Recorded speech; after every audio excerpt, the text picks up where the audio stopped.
Bora conferir quais foram os melhores livros do ano até agora. E eu nem acredito que já tá na hora de fazer esse vídeo. O que tá acontecendo? Oi, gente, tudo bem? Aqui é a Laura. E, gente, sério, bizarro. Hoje é dia 30 de junho que eu tô gravando esse vídeo. Cara, metade do ano já passou. E eu, assim, não, eu tenho tempo pra ler todos os livros que eu quero ler esse ano. Tá de boa, tá tranquilo. Gente, não tá tranquilo, sou tranquilo, escambau.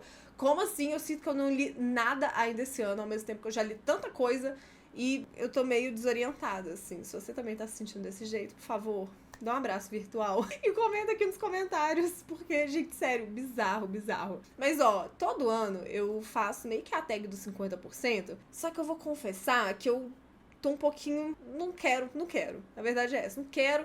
Pensei, quer saber? Vou falar só das minhas melhores leituras do ano, porque o vídeo já vai ficar enorme, porque eu já não consigo escolher ser sucinta nas minhas escolhas, ser objetiva, já que tá falando de livro. Então, assim, vou logo pro vídeo, vou comentar um pouco quais foram as minhas melhores leituras até agora, um suco das melhores indicações literárias até agora. Muitas dessas, quase todas, na verdade, provavelmente eu já falei em algum momento aqui, porque esse ano eu tô tentando manter super bonitinho o resumo de lidos do mês. Eu não vou fazer lidos de junho, porque eu só li 4 livros em junho, e aí eu não sei se é interessante o suficiente pra ser um vídeo. Me conta aí se vocês acham que é interessante dos lidos em junho, porque aí eu faço, aí fica um vídeo mais curtozinho, assim, curto dentro do que a geminiana e jornalista, comunicadora que gosta de fazer. Mas enfim, porque nem todos os de junho, vai ter um de junho que vai entrar nessa lista, mas os outros, acho que não. Então, enfim, deixa aqui nos comentários se vocês querem o lido de junho também. Já tô aqui com o meu maratona aberto, e eu anotei mais ou menos na ordem em que eu li, tá? Então eu não vou do melhor pro pior, porque vocês vão ver que são livros completamente diferentes. Então, como eu leio muitos gêneros, assim, que é difícil comparar, eu também não acho justo falar assim, no momento, né, essa foi a minha melhor leitura do ano, porque eu tive muitas leituras muito incríveis, mas assim, como é que eu comparo uma romantasia com livros de não ficção, sabe? Então, assim, vou pela ordem, começando dos primeiros que eu li até os mais recentes. Só queria deixar um recado rápido. Por favor, se inscreve aí no canal e me segue nas redes sociais. Eu sei que é um saco, todo criador de conteúdo fala isso, todo youtuber fala isso, mas é porque ajuda muito a gente. E esse é um trabalho que eu gostaria muito de continuar investindo. Eu tô investindo muito esse ano, não só aqui no YouTube, mas principalmente nas outras redes e na criação de conteúdo em geral. E pra gente conseguir continuar trabalhando com isso é super importante, porque a gente vai fechar uma publi, vai falar com marcas, oportunidades vão surgindo. E, infelizmente, números importam. Eu odeio isso, mas infelizmente números importam. Então, se vocês puderem seguir, não só aqui no YouTube, mas também nas outras redes, eu tô me dedicando super.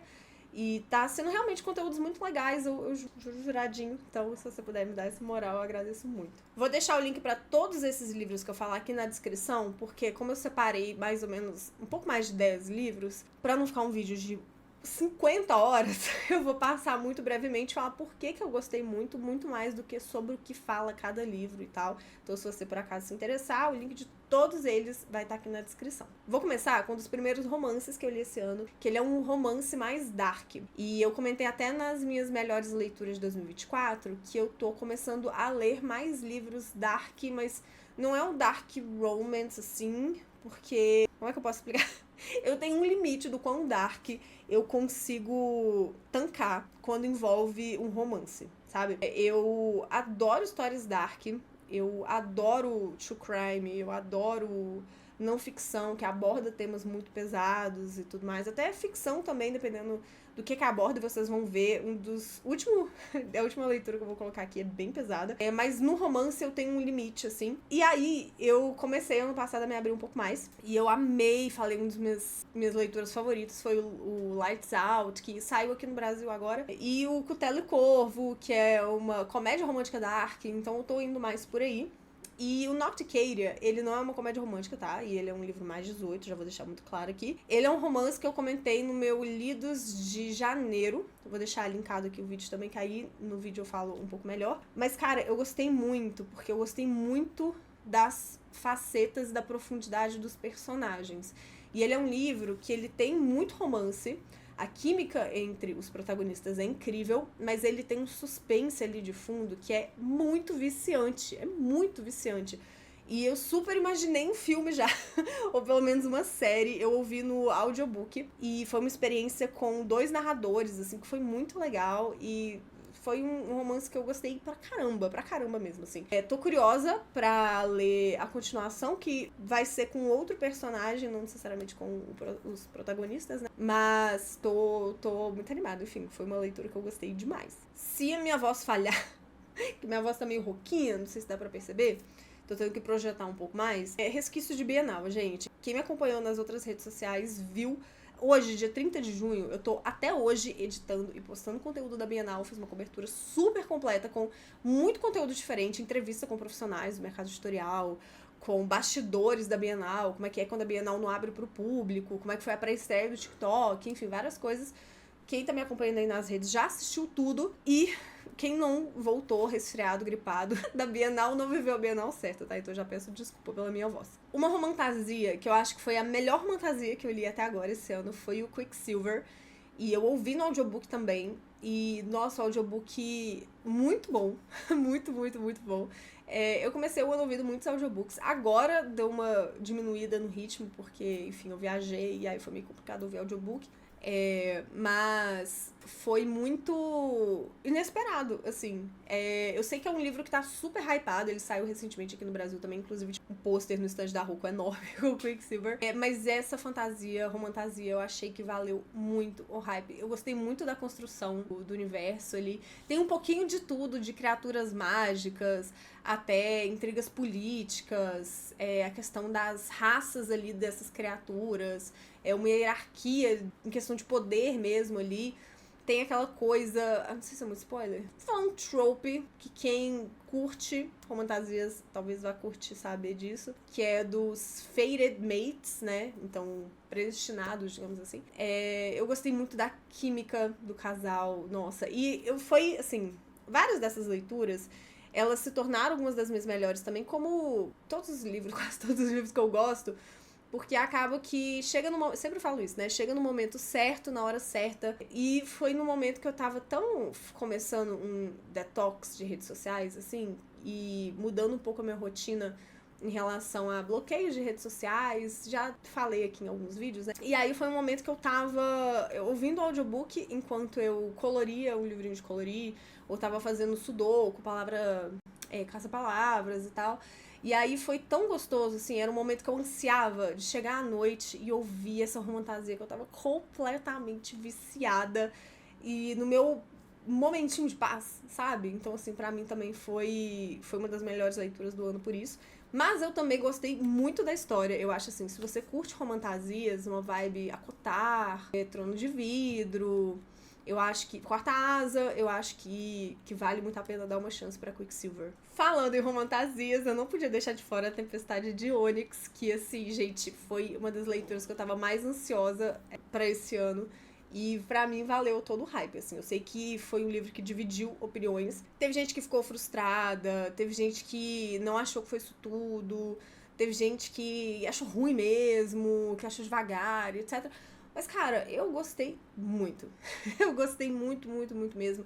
Acho que deu uma expansão de universo muito boa. Eu entendo algumas críticas que as pessoas fizeram. Eu não vou falar muito aqui também, até pra não ser muito spoiler, porque também não vai fazer sentido ficar explicando muito se você é uma pessoa que não leu, por exemplo, Quarta Asa ou Chama de Ferro. Mas eu gostei muito da expansão de universo. E eu gostei dos enigmas que a Rebecca foi deixando.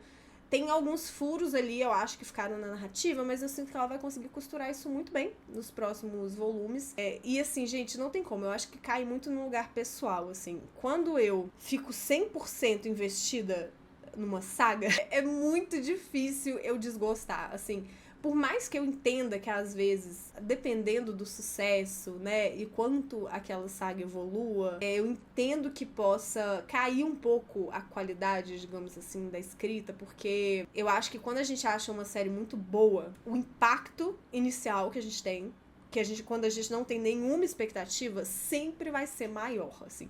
Eu acho que são raros os casos em que a gente gosta das continuações mais do que dos primeiros volumes, quando não é um universo muito consolidado. Enfim, não sei se fez muito sentido. Mas eu gostei muito, gente. Eu gostei muito de Tempestade de Ônix. Eu não tô aqui pra defender Tempestade de Ônix, sabe?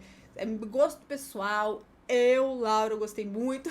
Entrou numa das minhas melhores romantasias aí do ano. Tô super ansiosa pro que a Rebecca Yarros vai guardar aí pra esse universo. Eu lembro quando eu acabei de ler, eu fui a primeira do meu grupo de amigas, e de vários grupos, na verdade, que leu. E aí eu tava esperando ansiosamente as pessoas terminarem de ler.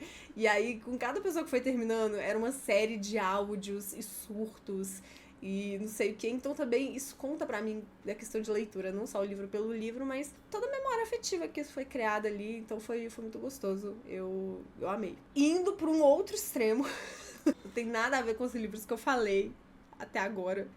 Um dos melhores livros que eu li esse ano foi O Olho Mais Azul, da Toni Morrison.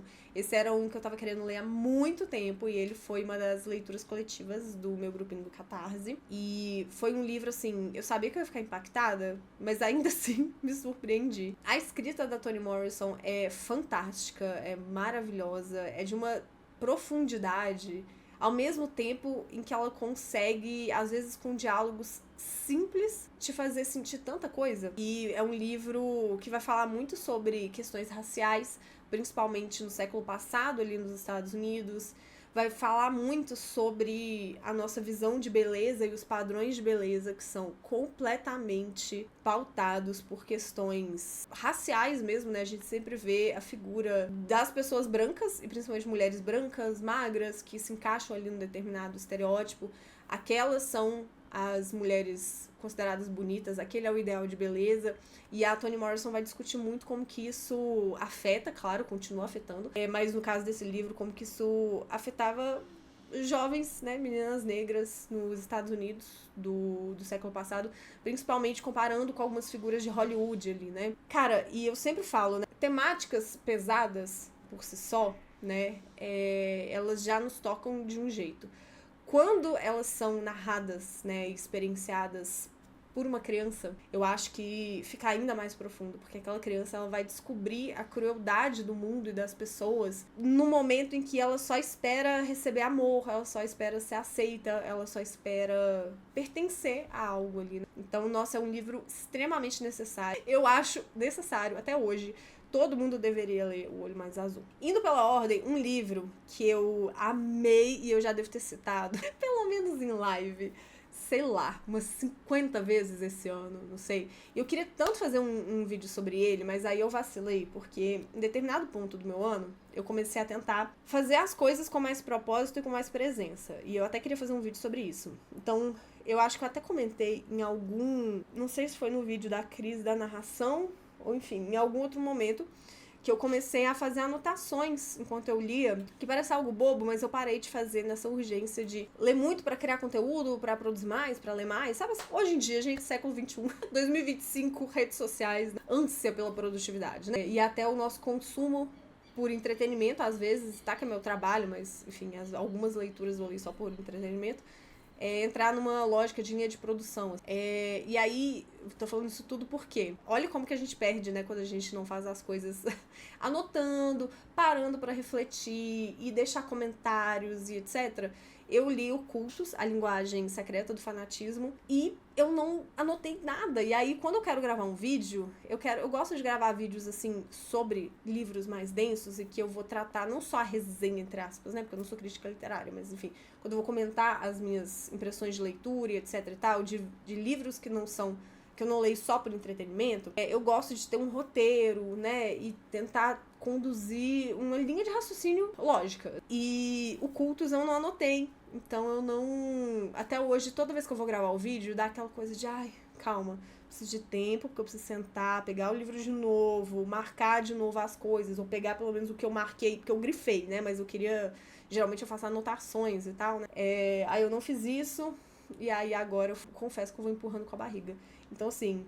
Quem sabe, se muita gente quiser que eu faça esse vídeo, não me venha, assim, uma ânsia de fazer logo e coloque como prioridade, né? Porque é sempre assim, eu vou pensando, talvez as pessoas agora não tenham interesse, talvez não seja prioridade, não vale e tal, então eu vou meio que empurrando com a barriga. Então se você acha que é válido, por favor, deixa aí nos comentários, olha, quero o vídeo do culto. E enfim, mas foi nossa, livro assim, leitura fantástica, fantástica pra entender tanta coisa hoje em dia, pra entender, assim, cultos, não só questões religiosas, né, mas cultos fitness, cultos pirâmides de marketing, comportamento humano na época das redes sociais, e, enfim, gente, tanta coisa, sério, muito legal. Recomendo super. Independente de eu fazer ou não vídeo, cara, recomendo. Coloque aí na sua wishlist, compra. Se você é uma pessoa da comunicação, uma pessoa que gosta de entender nosso mundo, leia Ocultos. Falando em livros, pra entender o mundo e curiosidades e coisas aleatórias, pra quem? Para as poucas pessoas aí que acompanham o canal assiduamente ou me acompanham de alguma forma, qual será que eu vou falar agora? Te dou a chance de pausar o vídeo, colocar aqui sua opinião nos comentários, qual livro você acha que eu vou mencionar, hein? Posso falar? Gente, é claro que não tinha como eu não falar do Medicina Macabra 4. Gente, não, sério. Esse livro já é figurinha carimbada. Tem um vídeo só sobre ele aqui, que eu vou deixar aí no... Se não couber mais nos cards, vai estar aqui na descrição, tá? Link de conteúdo de cada uma dessas coisas que eu fizer, ou vai estar nos cards, ou vai estar na descrição, assim como o link de cada um desses livros. E, né, não falei, péssima blogueira. Mas se você puder, por favor, priorizar comprar qualquer um desses ou qualquer coisa na Amazon usando meu link, eu agradeço muito, porque eu ganho uma pequena comissão, você não paga nada mais por isso, e ainda ajuda na manutenção do meu trabalho, a pagar umas continhas, a fazer umas melhoras de equipamento e tudo mais, então eu agradeço muito. Mas, gente, o Medicina Macabra, sério, eu acho que eu só não fiz vídeo do Medicina Macabra 3, mas todos já tem vídeo aqui no canal. Eu amo Medicina Macabra 4, e eu acho que talvez o Medicina Macabra 4 tenha se tornado o meu favorito. Eu ainda tava meio assim, né, entre esse ou 2, e eu falo isso melhor no vídeo próprio do livro. Mas eu acho que atualmente eu vou falar que ele é o meu favorito. Porque eu achei ele tão bem escrito. Assim, ele dá tanto repertório. E ele tem uma linguagem tão gostosa, sabe? A tradução ficou fantástica.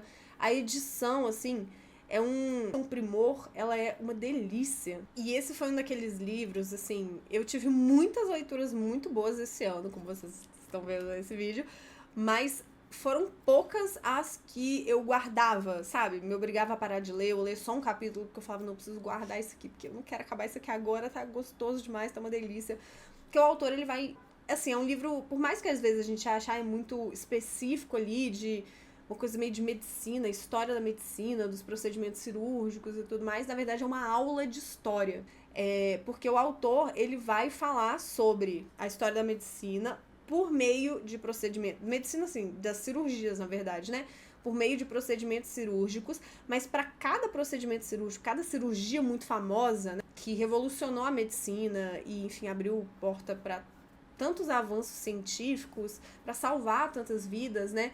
Ele vai pegar a história de uma figura muito famosa. Então ele vai falar, por exemplo, da morte do Lenin, do assassinato do Kennedy, vai falar da Rainha Vitória, a gente vai falar sobre tanta coisa. Então, assim, de verdade, se você é uma pessoa que gosta de curiosidades, conhecimentos gerais, história, gente, eu juro, mesmo que você não curta muita coisa da medicina, eu recomendo de olhos fechados, porque é muito bom, muito bom. Enfim, eu falo mais no vídeo dedicado, mas não podia deixar de colocar o bingo aí do Medicina Macabra. Um outro livro que não tinha como eu não colocar ele nessa lista, e assim, eu vou passar mais rapidamente por ele também, porque tem um vídeo de quase 1 hora falando do livro, e com vários devaneios, várias reflexões, várias coisas que me vieram enquanto eu lia, que é mais ou menos um vídeo que eu gostaria de fazer pro Cultos, que foi a crise da narração do Byung-Chul Han, e eu estou completamente apaixonada pelo filósofo. Eu já li um outro livro depois, que aí eu já não gostei tanto, que foi o Vita Contemplativa. Eu gostei muito, tá? E tem inclusive um vídeo que eu gostaria de gravar, mas que eu vou trazer um pouco dele, mas não vai ser como eu fiz com a crise da narração. Vai ser ele e outros livros também, que eu vou, enfim, pra conduzir uma reflexão aí que eu queria trazer. Mas o Crise da Narração, sério, um dos melhores do ano, com toda certeza. Sei lá, acho que top 5, não sei, leituras do ano. E eu falo muito sobre isso no vídeo dedicado, recomendo, inclusive, que vocês assistam. Fiquei super feliz, porque foi um vídeo super diferente que eu fiz. E muita gente curtiu, chegou pra muita gente, furou um pouquinho a bolha, pelo menos do meu pequeno e humilde canal. Mas o Crise da Narração, basicamente, o filósofo ele vai refletir sobre como que a gente está perdendo a capacidade de contar histórias. E a gente perde a capacidade de contar histórias por vários fatores, seja pelas pílulas de informação que a gente consome, o esvaziamento de muitas conversas, as redes sociais, né? Tudo é muito rápido, tudo é muito instantâneo, tudo não tem significado profundo, tudo é muito massivo, assim, e ao mesmo tempo que é muitos estímulos, é tudo muito maçante também. A gente não se conecta de verdade com as pessoas, ele vai conduzir, nossa, cara, tantas reflexões, assim, porque ele vai falar da infocracia, que é basicamente essa era das informações, mas são informações que, na verdade, não são profundas, não geram pensamento crítico, não criam repertório.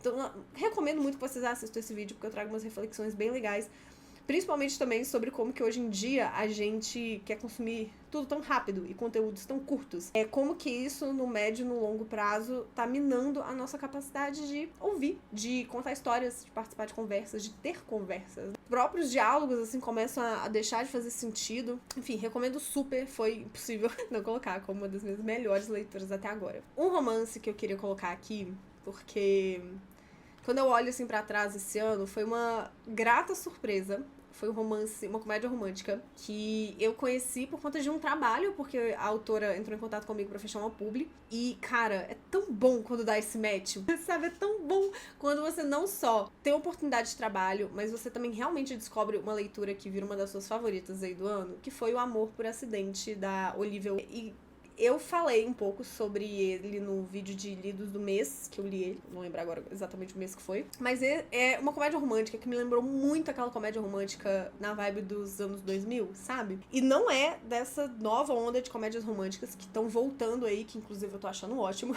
Mas entende o que eu tô querendo dizer? É a comédia romântica raiz dos anos 2000. Porque ele é um livro, um romance, que por mais que ele tenha um plot, que eu vou falar porque não é spoiler, porque a história gira em torno disso, que é o plot de gravidez, que muita gente não gosta, eu sinto que ele é um desses exemplos que muitas pessoas, assim, menosprezam romances e romance hot e literatura voltada para mulheres, escrita por mulheres para mulheres. E esse foi um perfeito exemplo para mim de como que um romance ele pode nos surpreender, levando a gente para algumas reflexões que a gente achava que só queria ler um livro por entretenimento, e a gente se identifica de tantas formas diferentes. Porque nesse livro, a nossa protagonista, ela é uma engenheira muito foda e ela tá ali construindo o auge da sua carreira. Ela ainda não tá no auge da carreira dela, mas ela tá chegando lá, né? Todo mundo em volta dela acha ela incrível, aquela boss, sabe? E ela tem um colega de trabalho que ela detesta ele, eles se detestam, eles competem entre si o tempo todo por clientes e destaque ali na firma. Só que existe uma química ali por trás, né, e tudo mais. Aí acontece uma aposta, ela perde a aposta, e aí ele pensa, poxa, qual que é a pior coisa que eu posso fazer ela passar? Conviver comigo num encontro, já que ela me detesta, né, vamos sair no encontro. E aí não dá outra, eles ficam juntos, etc. Só que nisso tem uma gravidez. E aí o que acontece? Ela decide ficar com o bebê, e já achei isso muito legal, eu falei na minha resenha, inclusive, que, cara, eu ainda vou gravar um vídeo só sobre isso. Mais uma vez, as pessoas têm muito preconceito com, principalmente, os romances da Amazon, né, entre aspas. Eu odeio usar esse termo, porque parece que cria uma outra categoria dentro do gênero do romance. Enfim, não vou entrar nesse mérito.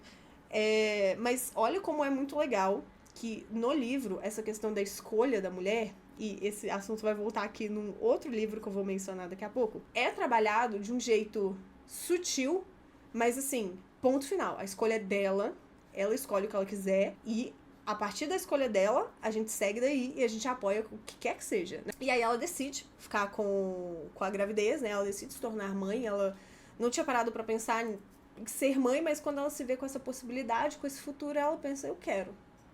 E aí, o livro todo são eles se apaixonando e tentando conviver diante desse cenário, desse futuro que muda completamente a vida deles, né? E é tão legal, assim, porque continua nessa questão dela se empenhando na carreira dela, só que ela nesse lugar da maternidade recém-descoberta.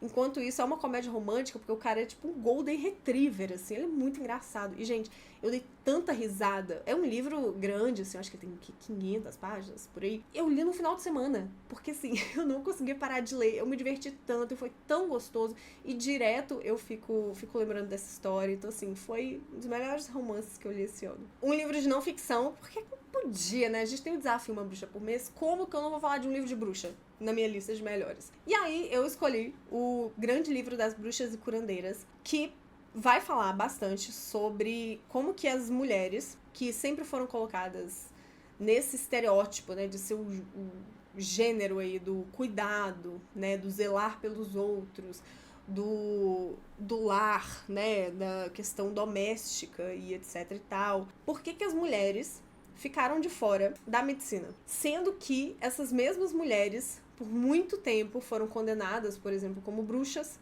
como feiticeiras, por práticas, né, naturais de cura mesmo, né? E aí o livro vai trazer, tem muito recorte, principalmente ali com exemplos da França, porque a autora é francesa, mas dá não só para você aprender bastante do contexto francês, assim, da história um pouco da França, mas é super aplicável para vários outros países, vários outros continentes, e é super atual, porque a autora vai fazer esse recorte histórico, assim, essa contextualização desde antigamente, assim, acho que até partindo um pouco ali do xamanismo, passando pelas curandeiras, e aí depois quando entra a questão da religião, depois quando entra um cientificismo, depois quando a gente tem as guerras, até hoje as terapias holísticas. Então eu acho que é um livro muito bom. Ele é um livro curto, ele tem 200 e poucas ou 200 e tantas páginas, mas ainda assim é um livro pequeno, pensando no tema, né? Mas é uma leitura muito completa, eu li bastante, eu marquei muito no livro e foi muito, nossa, sério, foi muito bom. Recomendo muito. Outro livro que entrou para as minhas melhores leituras do ano também foi uma leitura coletiva que a gente fez no nosso grupinho do Catarse, que foi A Metade Perdida. E, cara, eu sabia que eu ia gostar desse livro. Eu já vi muita gente falando muito bem, mas, mais uma vez, foi uma grata surpresa, porque eu sabia que eu ia gostar, mas eu não achei que fosse gostar tanto. E também é um livro que não é um livro pequeno, tem 300 e tantas, 400 e poucas páginas, não lembro ao certo. Eu li ele no e-book, mas eu devorei o livro. Eu devorei. E é um livro que ele vai falar também, tem uma questão racial muito grande, ali no contexto dos Estados Unidos também, do século passado, mas vai contar principalmente como que duas irmãs gêmeas vão experienciar o mundo e o racismo de formas completamente diferentes e com visões diferentes. E elas vivem ali numa pequena cidade nos Estados Unidos que tem a questão muito enraizada ali do racismo, é do sul dos Estados Unidos, né, principalmente, eu acho que só isso já fala muito. E elas, por traumas pessoais também, né, questões familiares, elas sempre quiseram muito sair daquela cidade, até que elas conseguem, fogem juntas, só que uma das irmãs acaba sumindo, né, e ela foge mais uma vez, deixando essa irmã pra trás, uma das gêmeas, e aí uma delas volta de novo pra cidade natal e a outra vai viver como uma pessoa branca. E me lembrou muito, inclusive, o livro Não Tão Branca, porque eu acho que, pelo menos nesses livros mainstream, aqui, a gente acaba que não tem tanto contato sobre essa discussão aí do colorismo, e o livro fala muito sobre isso também, né, sobre como que pessoas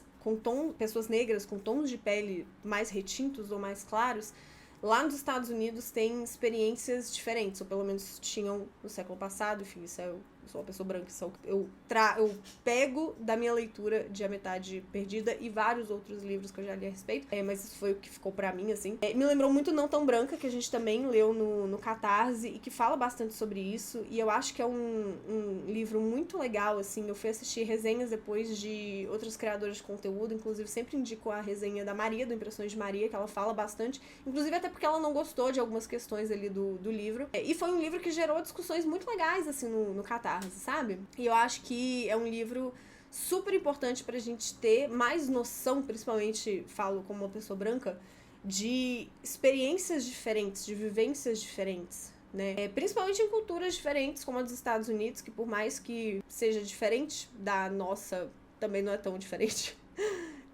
Então, assim, acho que, nossa, foi um livro também muito sensível, toda essa questão da relação das irmãs, sabe? Como que uma sempre estava, de alguma forma, mesmo que elas estejam separadas, né? Como que uma sempre estava, a sombra de uma sempre estava assombrando a outra. Seja pela saudade, seja por querer ficar longe de tudo que a outra representava ou lembrava, né, de um passado. Eu gostei muito também da questão das gerações, porque o livro, ele vai ser contado, né, uma história, um romance de formação, praticamente. E ele vai ser contado ao longo de vários anos e a gente tem focos em determinados momentos em alguns dos personagens ali. E, cara, eu achei um livro muito rico, me tocou muito, sério, eu achei muito bom. Então, enfim, não podia deixar de falar aqui. Esse agora, eu confesso que eu fiquei assim, coloco, não coloco, coloco, não coloco, coloco, não coloco, mas decidi colocar, que foi Uma Vida e Tanto, da Emily Henry. E foi um dos livros que eu tava mais ansiosa pra ler esse ano. E eu falei, né, em alguns vídeos, tanto de lançamentos, quanto acho que autoras, ou 12 livros pra ler esse ano. Enfim, não sei, eu falei ele algumas vezes em vídeos anteriores, principalmente esses vídeos de começo de ano. E eu falo um pouco melhor no meu resumo de lidos de maio, eu acho. Vai estar tudo linkado aí. Ele entrou no meu top 3 de favoritos da Emily Henry, mas não virou meu favorito dela.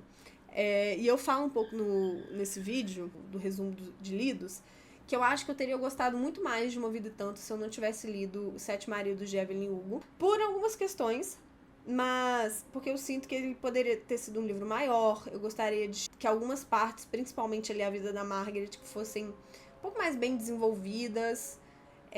Eu achei que foi uma tentativa ousada, assim, né, da Emily, em questão narrativa mesmo, da forma de contar uma história diferente do que ela fez nos outros livros, e eu achei que ela me surpreendeu positivamente nesse sentido. Eu fiquei um pouco com receio, porque quando, né, o livro vai contar a história de 2 jornalistas que vão atrás de uma mesma mulher, que era uma celebridade ali de Hollywood, uma socialite, né, também, enfim, que de repente sumiu do olhar público. Ela sempre foi muito falada, teve nos holofotes e era uma dos rostos mais conhecidos dos Estados Unidos, até que ela de repente sumiu. E aí os 2 jornalistas vão atrás dela pra ter a chance de contar a história dela, né? Escrever uma biografia sobre ela. E aí é sempre complicado, até pensando no ponto de vista de escrita mesmo, né? Como que você vai contar uma história que dentro dessa história a protagonista está tentando contar a história de outra pessoa, entende? E eu sinto que Os Sete Maridos de Evelyn Hugo, a Taylor Jenkins Reid conseguiu fazer isso tão bem, e até tem umas similaridades, assim, eu acho, pode ser coisa da minha cabeça, não tô copiando a Taylor Jenkins Reid, tô falando que como leitora, que tem Os Sete Maridos de Evelyn Hugo como um dos favoritos da vida, eu sei que, mas enfim, é isso. Pronto. É difícil pra mim não fazer essas comparações ao longo da leitura inteira. Então eu sinto que como a Taylor Jenkins Reid fez isso perfeitamente bem, porque a Taylor Jenkins Reid, ela tá acostumada, né? Ela ficou famosa como a escritora que escreve histórias de pessoas famosas que nunca existiram, mas a gente tem certeza que existiram, por mais que ela tenha muito embasamento, que ela se inspira em figuras, né, celebridades que realmente existiram e tal. Ela faz isso muito bem. Então, quando eu fui ler o livro da Emily Henry, pra mim foi difícil não comparar. Só que, dito isso, eu gostei muito do romance, da forma como a Emily Henry traz. Ela consegue trazer limitações ali de cada um dos protagonistas que são muito fáceis da gente se identificar, e ela sempre traz isso de um jeito muito bonito. E o romance nunca é o romance pelo romance. Sempre tem questões muito profundas ali, que eu acho que a gente acaba carregando mais de significado e de sentido do que a própria autora coloca ali, e eu acho isso um mérito fantástico, né? Porque ela não mastiga tanto essas coisas, e você pode achar, às vezes, um livro raso, porque você sentiu que a autora não te entregou tanta coisa, mas, ao mesmo tempo, eu, por outro lado, sinto que quando eu preencho esses vazios, o livro fica muito mais mágico do que se eles forem mastigados e preenchidos pra mim, sabe? Não sei se faz sentido. Então, gostei muito de Uma Vida e Tanto por conta disso. Principalmente ali no final, numa questão que ela traz um pouco a relação da protagonista com a mãe dela e com o vazio que o pai deixou. Eu acho que era algo que eu não esperava, e ele trouxe isso de um jeito muito bonito. Eu gosto muito do personagem masculino do rei, e apesar de não ser o meu favorito dela, eu sinto que ele é muito importante para a construção da forma como a protagonista se vê ali. Então eu acho que ele tem uma participação muito importante no desenvolvimento da narrativa. Enfim, eu gostei muito. Foi um livro também que é um daqueles que eu terminei a leitura de um jeito, mas foi passando o tempo, fui olhando para trás e o livro foi crescendo para mim, sabe? Então, enfim, gostei muito. Bom, vamos para os últimos duas melhores leituras desse ano. Gente, não tem como. Eu preciso mencionar aqui a astrologia da Liv Stromquist. Eu tenho um vídeo aqui falando porque eu sou obcecada por essa autora / quadrinista, e porque tudo que ela publica eu acho simplesmente 5 estrelas, favoritado, impecável, incrível, maravilhoso. Já vou adiantar que esse astrologia não entrou não, assim, não é o meu favorito dela. Eu acho que dos que eu já li da autora, ele tá em último, mas não porque ele seja ruim. É porque, gente, simplesmente tudo que ela faz é tão absurdamente incrível, fantástico, maravilhoso, impecável, perfeito, que, assim, ele tem uma pegada um pouco diferente, tá? Mas ainda assim, 5 estrelas, incrível, e entrou para as minhas melhores leituras desse ano. Em astrologia, ela vai falar sobre os signos, né? Como o próprio nome já entrega. E ela vai fazer umas brincadeiras, assim, com os signos. Ela vai passar a maior parte do quadrinho falando sobre estereótipos de cada um desses signos e aí ela vai trazer o toque maravilhoso, Liv Stromquist, não sei se eu tô falando certo, tá? O sobrenome dela. De trazer curiosidades de figuras históricas. Ela sempre traz um humor ácido, assim, umas alfinetadas. E ela é de uma inteligência, sério, eu falei, eu queria ter o cérebro dessa mulher, porque eu acho ela impecável em tudo que ela se propõe. E aí, assim, ela vai passar a maior parte do livro nessa pegada, assim, né, fazendo alfinetadas a alguns signos e pessoas. Aí eu tava lendo e eu tava assim, cara, muito legal, muito engraçado, né, mas cadê a canetada Liv? Que eu chamo de a canetada Liv. Cadê a canetada Liv? Até que, de fato, ela chega nos 85% do quadrinho. Chutei, tá? A porcentagem. E aí ela traz a canetada Liv. E aí ela vai falar, né, sobre, enfim, a forma como a gente se relaciona com a astrologia, né, e como várias pessoas confiam cegamente nos signos. Aí ela vai trazer uma crítica ali sobre a nossa sociedade contemporânea. Mas ao mesmo tempo ela vai, né, dar aquela amenizada de, pô, por que também não é toda essa coisa que as pessoas zoam ou criticam também, enfim. Descubram por você, porque, sério, vocês têm que ler esse quadrinho, de verdade. Leiam tudo que a Liv escreve, tudo que ela publica, porque é fantástico, maravilhoso. Gostei muito e eu li em uma sentada. Eu recebi esse livro um dia antes de eu viajar. E eu tava desesperada, porque eu não queria ler só quando eu voltasse de viagem. E aí eu pensei, esse e outros vários livros incríveis que chegaram aqui, né? Mas aí eu aproveitei que era quadrinho e, assim, eu li no dia que eu fui viajar. Por isso que, inclusive, também, eu acho que eu falo sobre ele também no vídeo de lidos de maio, né, se eu não me engano. Mas eu também queria fazer um conteúdo sobre ele, eventualmente. Então, se você acha que é válido, se tiver demanda, deixa aqui nos comentários, que aí eu posso falar um pouco melhor. Por fim, uma leitura muito curta, muito rápida, mas muito forte que eu li. E era um dos livros que eu queria muito ler esse ano. Agora eu não lembro se ele estava na minha lista de 12 livros ou autoras que eu queria ler. Enfim, falei também sobre ele. E eu li, fiquei feliz que eu li no primeiro semestre, que foi O Acontecimento, da Annie Ernaux. E ele foi um presente da Vanessa. Vanessa, eu sei que você vai assistir esse vídeo, porque a Vanessa é maravilhosa, assiste todos os meus vídeos, incrível, me apoia em tudo que eu faço. Você é maravilhosa, Vanessa, incrível. Inclusive foi a Vanessa que me deu de presente o e-book de aniversário. E eu tava super animada pra ler esse livro. E ele é um livro muito pesado. Ele é um livro realmente, assim, 80 páginas. Gente, tamanho de livro não significa que a leitura vai ser tranquila ou que a leitura vai ser pouca coisa. Porque o que acontece? Já aviso gatilhos, tá? É um livro que vai falar sobre aborto. E sobre uma mulher, no caso a Annie Ernaux, contando, né, o relato dela de quando ela optou por um aborto numa época em que o aborto não era legalizado na França. E é um livro muito forte, assim. Inclusive é um livro que eu gostaria muito que todo mundo lesse. Deixando claro, né, obviamente, se você é uma pessoa menor de idade, talvez seja um tema sensível, enfim, fale com seu responsável se você pode ou não ler este livro. Mas é um livro que eu acho que a sociedade em si, né, deveria falar mais sobre essa temática.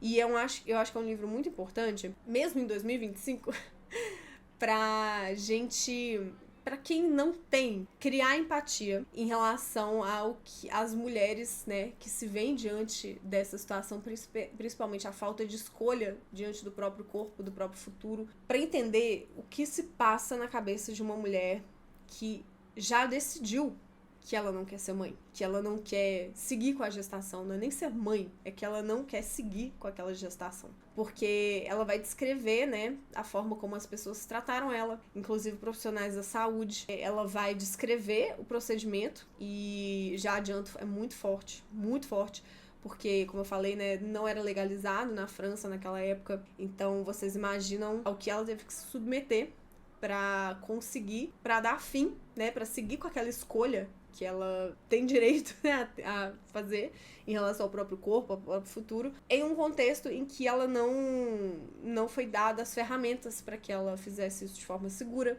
de forma empática, de forma amorosa. Então, assim, é muito pesado. Muito pesado. Então, não é aquele livro que você vai ler e você vai falar assim, nossa, que delícia de leitura. Mas é um livro extremamente necessário, um livro extremamente potente, e eu acho que é um livro que, assim, enfim, eu acho que é uma daquelas leituras que cada um deveria fazer e refletir sobre como isso bate em você. Não vou propor essa conversa aqui agora, não quero, mas eu acho que fica aí. A indicação realmente virou uma das minhas melhores leituras, foi meu primeiro contato com a Annie Ernaux, e a escrita dela é muito crua, muito visceral, não só pelo tema, mas também pela linguagem dela. Eu achei que a tradução, né, não li no original em francês, então acredito que a tradução tenha se mantido fiel ali, pelo menos conseguiu passar a mensagem tão importante e conseguiu me fazer realmente ficar vidrada ali no livro. É um livro justamente por ser tão curto, você devora. E, enfim, ficou comigo. Eu quis chorar, assim, em diversos momentos, por compaixão mesmo, sabe? Não só por me imaginar, cara, se eu estivesse no lugar dela, imagina você ser tratada dessa forma, e ter que lidar com tamanha dor, em diversos momentos, dores diferentes, mas também de compaixão mesmo, de empatia, sabe? Eu acho que, enfim, num mundo que a gente tá, em que a gente só fica tão apegado às nossas crenças, ao que a gente acha que é certo, ao que a gente acha que é errado, você ser colocado diante, né, do outro, independente se você fosse tomar a mesma decisão ou fazer a mesma escolha ou não, eu acho que hoje em dia a gente precisa de compaixão e a gente precisa desse exercício de alteridade, e eu acho que o acontecimento faz isso de forma impecável. Enfim, falei que esse vídeo não ia ficar muito grande, que eu ia passar muito brevemente pelas coisas, mas cá estamos aqui com o quê? Quase 1 hora de vídeo? Não sei como é que vai ficar na edição, mas enfim, é isso aí. Tem muitas leituras incríveis que eu achei que eu ainda faria no primeiro semestre, mas pelo visto vai ficar pro segundo semestre. Assim, só a deusa na causa mesmo, pra eu conseguir ler tudo que eu quero ler ainda esse ano. Vamos ver como é que vai ser. Tô rindo de nervoso. Mas enfim, tô muito feliz com as leituras que eu fiz até agora, mas acho que eu li tanta coisa muito diferente, muito legal, muito rica, muito gostosa, muito leve, muito densa, um pouquinho de tudo, sabe? Acho que foi muito bom, assim. Tô seguindo no meu propósito aí de ler só livros bons esse ano, só leituras incríveis, independente do gênero, e eu sinto que eu tô conseguindo fazer isso. Tiveram alguns livros ali que foram mais fracos, ou livro que eu definitivamente não gostei, mas, no geral, eu tô, assim, 90% das coisas que eu li esse ano, eu achei que foram muito, muito, muito boas, por isso que essa lista ficou enorme, mas eu tô muito animada pro segundo semestre. Tem muita coisa muito legal aí pra eu ler, muitos projetos de leitura, incluindo leituras coletivas, do Catarse, do Desafio Uma Bruxa por Mês. Eu sinto que o grosso das melhores leituras do Desafio Uma Bruxa por Mês ficaram aí pros próximos 6 meses. Desejem sorte pra ler tudo que eu quero e pra poder voltar aqui com indicações incríveis pra vocês. E é isso, me conta aqui nos comentários quais foram as suas melhores leituras do ano até agora, se você gostou de algum desses livros, me conta quais livros você ficou mais interessado, assim, mais deu match. Isso eu acho legal também de saber, até pra saber que tipo de conteúdo eu trago pra cá, que tipo de leitura eu priorizo pra criar conteúdo sobre ela. E, como sempre, me seguem nas redes sociais, porque, como eu falei no começo do vídeo, é super importante como criadora de conteúdo, e eu também, de uma forma ou outra, tô compartilhando sempre, pelo menos o que eu tô lendo aí, eu tô comentando de alguma forma, ou postando, ou falando sobre. E é isso, se você assistiu até aqui, muito, muito, muito, muito obrigada mesmo, e a gente se vê no próximo vídeo. Tchau!